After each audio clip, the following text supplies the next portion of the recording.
अलीगढ़ में monthly award ceremony का हुआ आयोजन। मेयर मोहम्मद फुरकान ने की शिरकत। बच्चों में शिक्षा के प्रति देखा जज्बा। संचालक समेत शिक्षकों की तारीफ। अलीगढ़ में हॉस्पिटल स्टाफ की लापरवाही आई सामने। नवजात शिशु की हुई मौत। परिजनों ने डॉक्टरों पर लगाए गंभीर आरोप। हॉस्पिटल में किया जमकर हंगामा।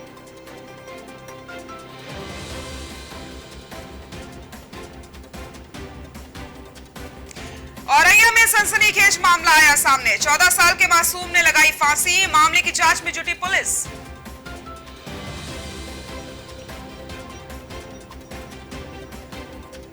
और औरैया में 3 दोस्तों की काली करतूत आई सामने। एक दोस्त के साथ की मारपीट। आरोपियों की तलाश में जुटी पुलिस।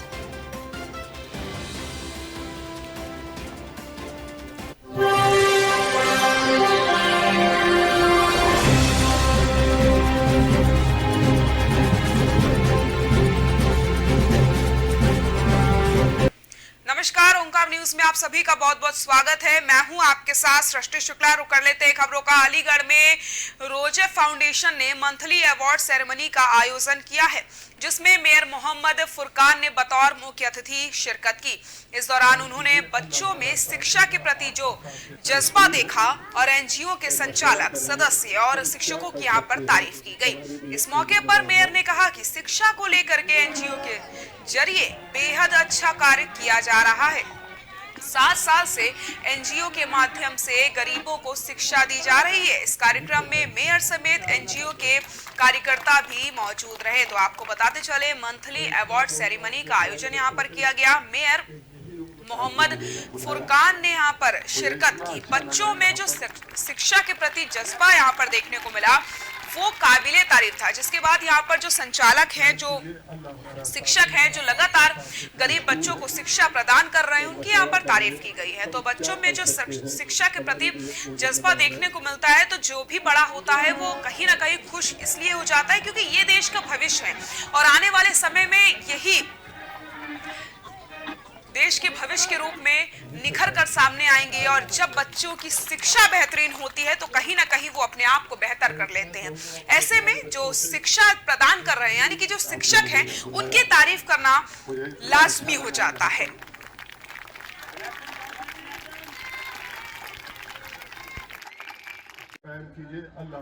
ये स्कूल है और बहुत गरीब बच्चे हैं और असरार साहब हमारे जिस तरह से मेहनत करके इसको चला रहे हैं, ये बड़ी हिम्मत अफजाई की बड़ी ताकत की बात है। इसलिए वरना लोग भाग जाते हैं, कहाँ चला पाते हैं। मैं इनको तहे दिल से मुबारकबाद देता हूँ।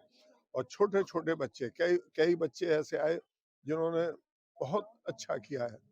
तो अल्लाह की ज़ात से हम उम्मीद लगाते हैं कि ऐसी जगहों पे जो स्कूल चलते हैं, क्योंकि ये गरीब बच्चे हैं, हर आदमी बड़े बड़े अच्छे स्कूलों में नहीं पढ़ सकता, ये पढ़ा रहे हैं और एक दिन ये स्कूल इंशाल्लाह बहुत बड़ा।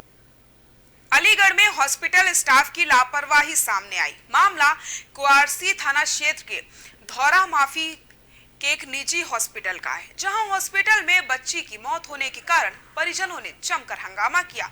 सूचना पर पहुंची पुलिस फोर्स ने हालात का जायजा लिया।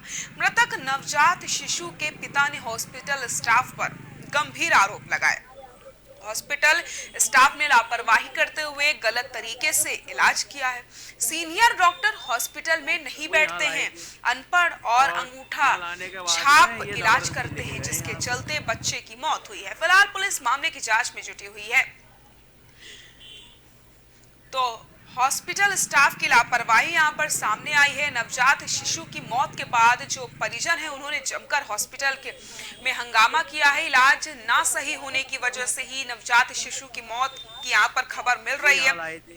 परिजनों ने बताया कि अच्छे डॉक्टर, सीनियर डॉक्टर अस्पताल में मौजूद नहीं होते हैं। जो अनपढ़ हैं, जो अंगूठा छाप डॉक्टर हैं, झोला छाप डॉक्टर हैं, वो यहाँ पर बैठते हैं और वही इलाज करते हैं। तो जाहिर सी बात है, जब आप सोचिए जिसे किसी प्रकार की कोई जानकारी नहीं होगी और इस तरीके से जब कोई इलाज करेगा, तो जाहिर सी बात है जो व्यक्ति अपना इलाज कराने जा रहा है या फिर कोई भी बच्चा होगा, उसकी मौत होना बिल्कुल कहीं ना कहीं यहाँ पर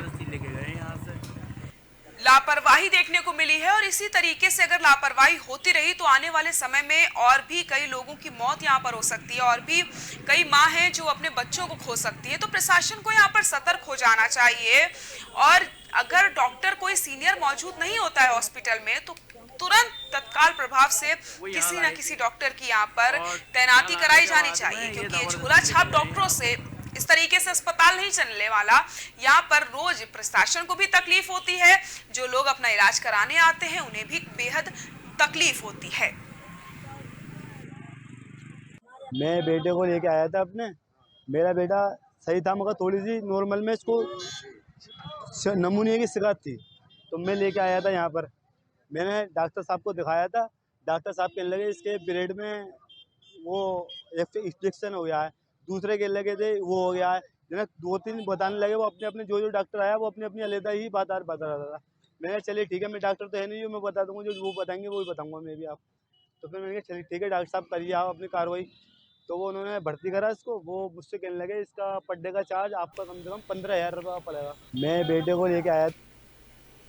औरैया में सनसनीखेज घटना सामने आई है। मामला बेला थाना क्षेत्र के रावतपुर गांव का है, जहां अज्ञात कारणों के चलते 14 साल के मासूम ने फांसी लगा ली।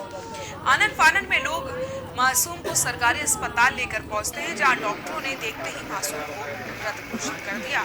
सूचना पर पहुंची पुलिस ने घटनास्थल का जायजा लिया है, साथ ही शव को पोस्टमार्टम के लिए भिजवा दिया है। जानकारी के मुताबिक घटना के समय परिजन घर पर मौजूद नहीं थे।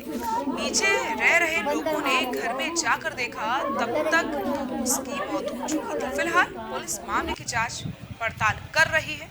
आपको बताते चले, यहाँ पर सनसनीखेज घटना सामने आई है। 14 साल के मासूम ने फांसी लगा ली है, अज्ञात कारणों के चलते उसकी मौत हुई है।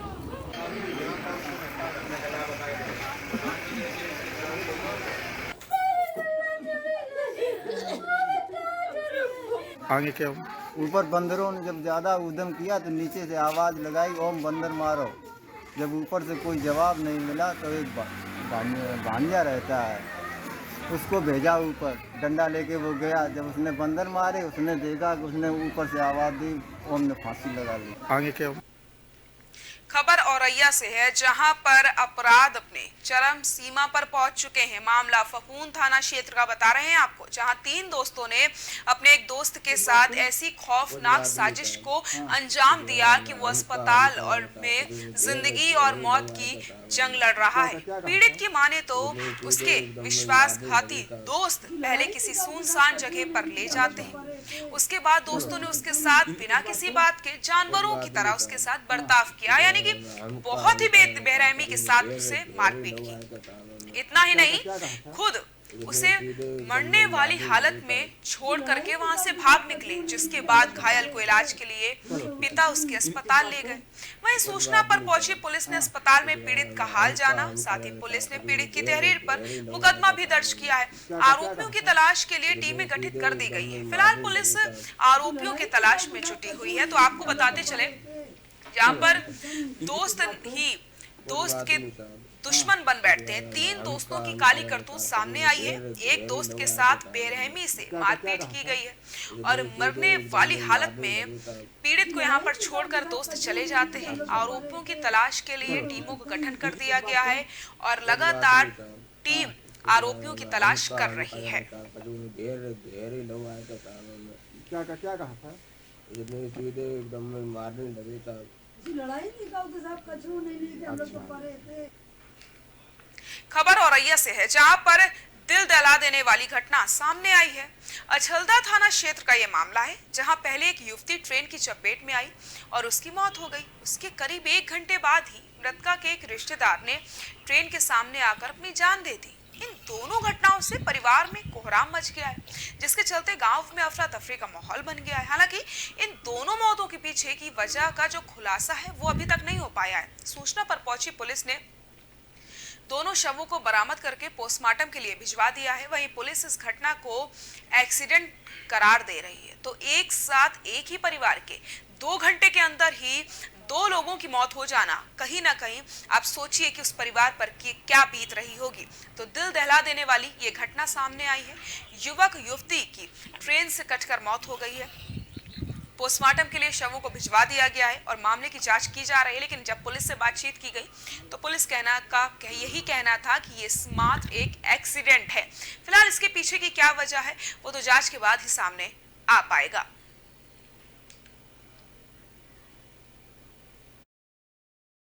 दिनांक 31/12/2022 को लगभग 11 बजे अछल्दा रेलवे स्टेशन पर एक लड़की का ट्रेन की चपेट में आने से मृत्यु हो गई थी। उससे लगभग 4 किलोमीटर दूर जो लड़की के रिश्तेदारी में आता था एक 18 वर्षीय युवक भी ट्रेन की चपेट में आने से मृत्यु हो गई थी। शव को पंचायतनामा भर पोस्टमार्टम के लिए भेजा गया है। आवश्यक विधिक कार्रवाई प्रचलित है। दिनांक 31/12/2022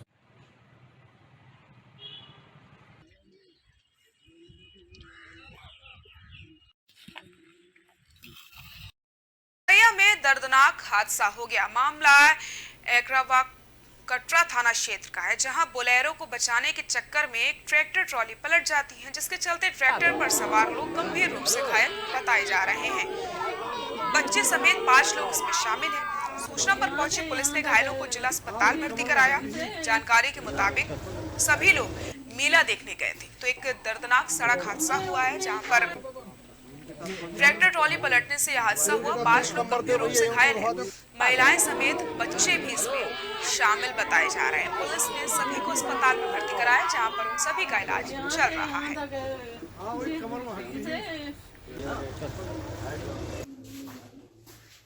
सायं लगभग 5:45 बजे एक ट्रैक्टर ट्राली सहित उमरैन से सर्विस लेन होकर सौरी की तरफ जा रहा था, जो उमरैन से लगभग 1 किलोमीटर आगे अनियंत्रित होकर के पलट गया, जिसमें 5 लोग घायल हो गए। एरवा कटरा पुलिस मौके पर पहुंचकर घायलों के तत्काल जरिए एम्बुलेंस CSC एरवा कटरा भेजा। मौके पर शांति व्यवस्था कायम है।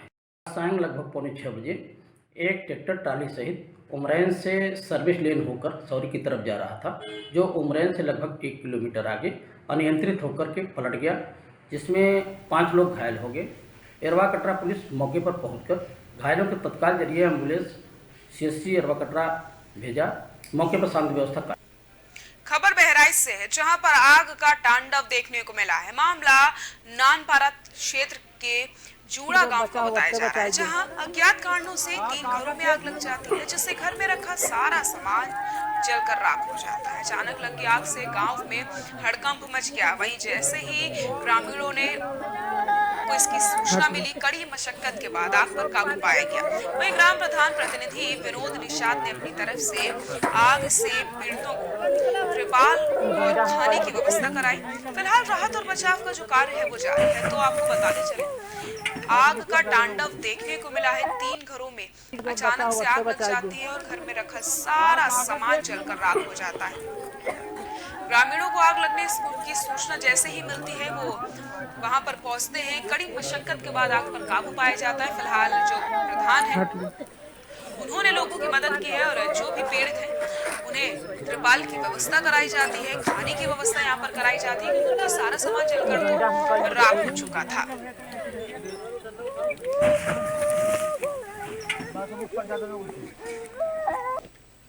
बचा हुआ बचाइए। मुरादाबाद में आवारा कुत्तों ने आतंक मचाया है। कटघर थाना क्षेत्र के पंडित नगर इलाके का ये मामला है, जहां आवारा कुत्तों ने घर से बाहर चीज लेने के लिए गई 5 साल की बच्ची पर हमला कर दिया, जिसके चलते बच्ची गंभीर रूप से घायल बताई जा रही है। वहीं परिजनों ने आनन फानन में बच्ची को निजी अस्पताल में भर्ती कराया है, जहां डॉक्टरों ने बच्ची का ऑपरेशन किया।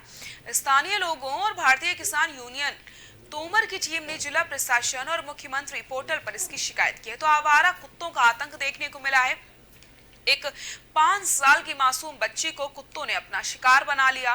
कुत्तों ने मासूम पर हमला कर दिया। घायल को अस्पताल में भर्ती कराया गया है और लोगों ने यहाँ पर शिकायत भी इसकी की है, क्योंकि आवारा कुत्ते जो हैं वो लोगों की जिंदगी लगातार लेते चले जा रहे हैं। यहाँ पर लोगों को परेशानियों में डाल देते हैं आवारा कुत्ते, और इनसे बच पाना भी फिलहाल लोगों के लिए बेहद मुश्किल होता जा रहा है। तो अब ऐसे में देखने वाली बात यही होगी कि प्रशासन आखिरकार क्या कुछ कदम उठाता है, क्योंकि जल्द से जल्द अगर कदम नहीं उठाया गया तो आज एक मासूम बच्ची को कुत्तों ने शिकार बनाया, कल किसी और व्यक्ति के साथ भी ये घटना हो सकती है। ठंड हो रही है। क्या मामला है पूरा? ये पंडित नगला वार्ड 24 पड़ता है।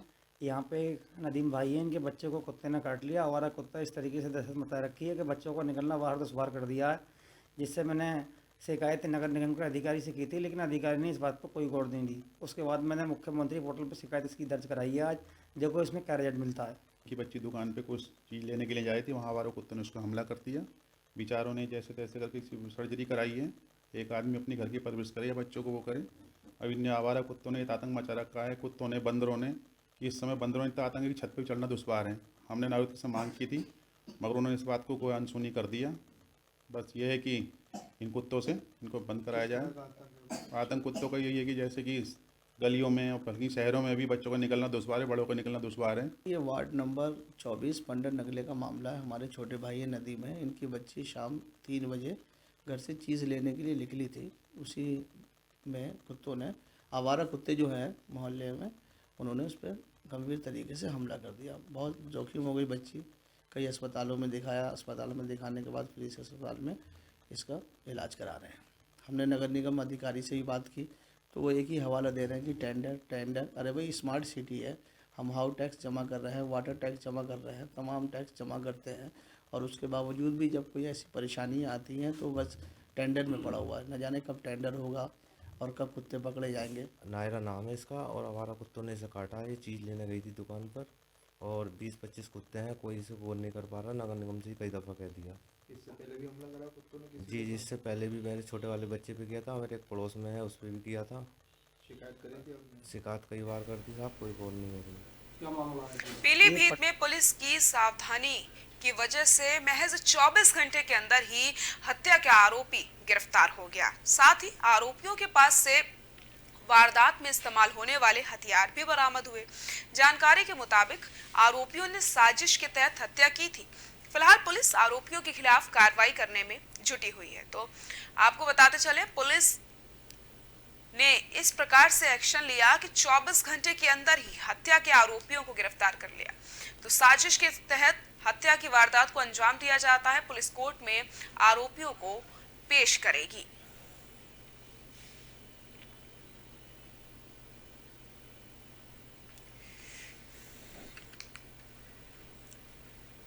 पीलीभीत के पूरनपुर कोतवाली क्षेत्र में घूमती चौकी के नवागत प्रभारी थाना अध्यक्ष राजेंद्र सिंह ने चार्ज संभालते ही सभी पुलिसकर्मियों के साथ एक बैठक आयोजन की, जिसमें पुलिसकर्मियों को जरूरी दिशा निर्देश दिए गए और आगामी त्योहारों के मद्देनजर जरूरी चर्चा भी की गई। साथ ही थाना परिसर में साफ सफाई के लिए भी कहा गया है। तो नए थाना अध्यक्ष प्रभारी ने बैठक करी है। पुलिसकर्मियों को यहाँ पर दिशा निर्देश बताए गए हैं। आगामी त्योहारों के मद्देनजर यहाँ पर किस प्रकार से सुरक्षा के इंतजाम करने हैं, इस बात की जानकारी भी दी गई है।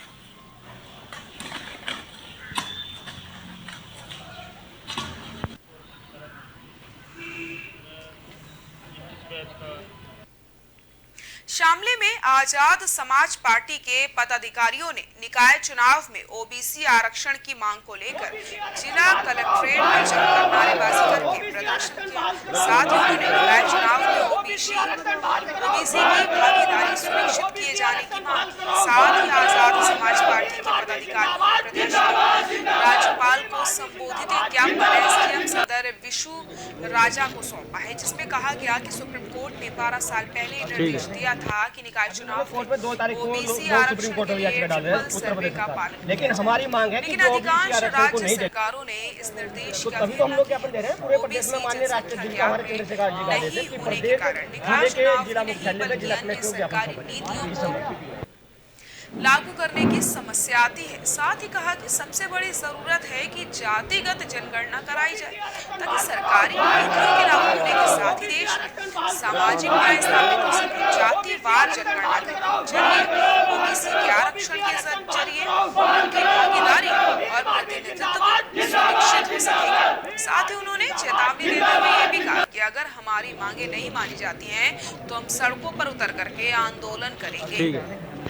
अभी उन्होंने कोर्ट में 2 तारीख को लोग सुप्रीम कोर्ट में याचिका डाल रहे हैं उत्तर प्रदेश सरकार, लेकिन हमारी मांग है कि जो ओबीसी आरक्षण को नहीं दे हमें मांग ये है हमारी, जो आरक्षण हमारा धीरे धीरे से खत्म कर रही है सरकार बैकडोर एंट्री से, वो अब मतलब हर चीज़ को प्राइवेट कर रही है। प्राइवेट मतलब आरक्षण कहाँ चलता है, तो सरकारी जॉब में चलेगा। तो जब सरकारी जॉब रहेगी नहीं तो फिर आरक्षण का तो हमसे छीना जा रहा है। दूसरी बार निकाय चुनाव में हमारी मांग तो ये है कि जनगणना कराई जाए, जातिगत जनगणना हो, और उसके आधार पर जिसकी संख्या भारी होगी उसको उतनी हिस्सेदारी प्रशासन में मिलनी चाहिए।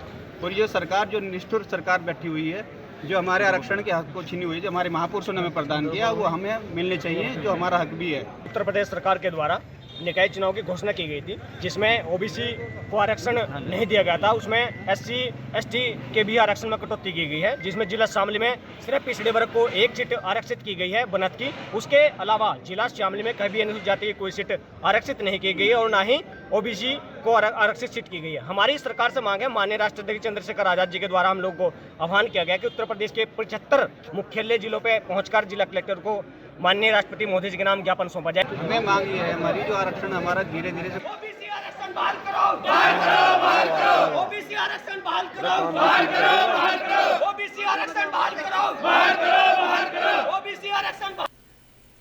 यूपी में अब शिक्षा और स्वास्थ्य में योगी सरकार की स्मार्टनेस देखने को मिलेगी। इसके लिए योगी सरकार ने पूरा मास्टर प्लान तैयार कर लिया है। एजुकेशन को स्मार्ट और हाईटेक टेक्नोलॉजी से जोड़ा जाएगा। योगी सरकार इस वर्ष प्रदेश में सभी 4600 वेलनेस सेंटर पर हेल्थ एटीएम की सौगात देने जा रहे हैं।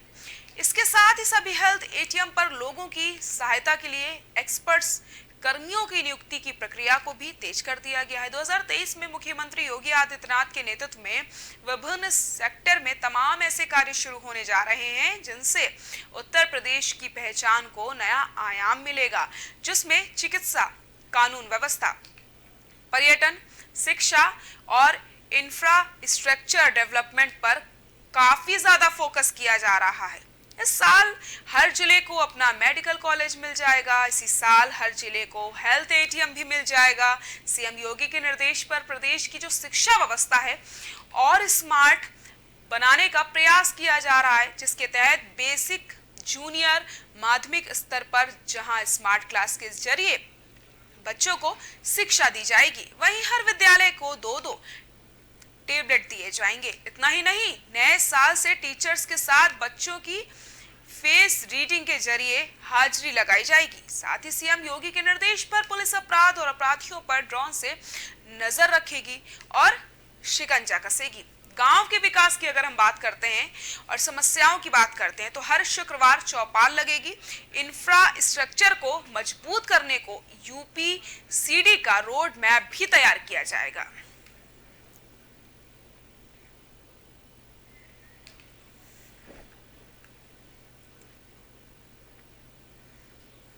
समाजवादी पार्टी के अध्यक्ष अखिलेश यादव द्वारा थर्ड फ्रंट की बात करने पर डिप्टी सीएम ब्रजेश पाठक ने निशाना साधा है।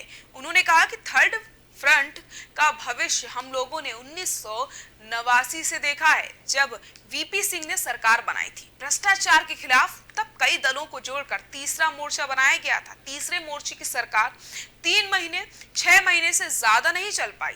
ब्रजेश पाठक ने कहा कि एचडी देवगौड़ा गुजराल जी ने तीसरा मोर्चा बनाया था, लेकिन तीसरे मोर्चे की बात वहीं समाप्त हो गई थी। ब्रजेश पाठक ने सपा पर हमला बोलते हुए कहा कि उत्तर प्रदेश में सपा की अराजकता, गुंडई थी।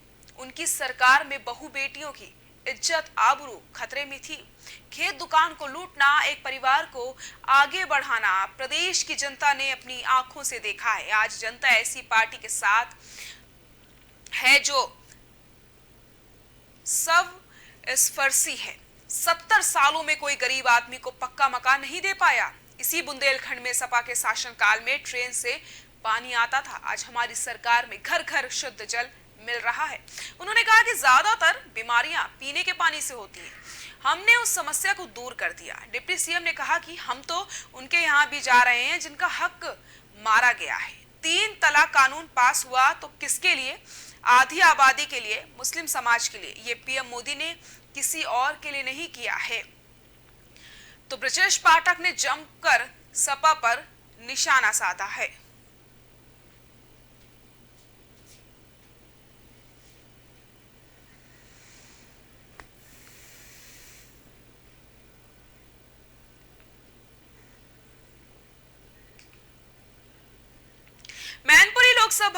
उपचुनाव के बाद प्रसपा का समाजवादी पार्टी में विलय हो गया।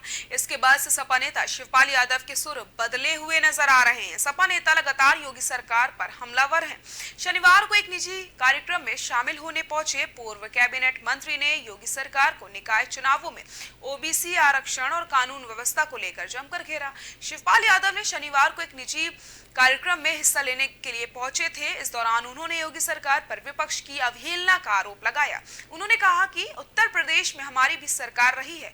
हमारी सरकार के दौरान हमने विपक्ष की हर बात सुनी, उनका सम्मान किया। अभी की सरकार ऐसा कुछ नहीं करती। ऊपर से सरकार विपक्ष के नेताओं को झूठे मुकदमे में फंसाकर जनप्रतिनिधियों को परेशान करती है। इसके साथ ही उन्होंने ये भी कहा कि प्रदेश में कानून व्यवस्था का राज समाप्त हो गया है। इस शासन में खुली लूट चल रही है। सरकार ने पूरा प्रदेश अधिकारियों के भरोसे छोड़ दिया है। शीतलहर को देखते हुए गोरखपुर में 3 जनवरी तक 8वीं कक्षा तक के सभी स्कूल बंद रहेंगे। इस बात के आदेश जिलाधिकारी ने जारी किए हैं। बीते 29 दिसंबर को बढ़ती ठंड के कारण स्कूलों को 31 दिसंबर तक बंद करने के आदेश जारी हुआ था। गिरते तापमान के कारण बच्चों के स्वास्थ्य पर प्रभाव पड़ने की संभावना को देखते हुए कक्षा 8वीं तक के विद्यालयों को बंद रखने के आदेश दिए गए हैं।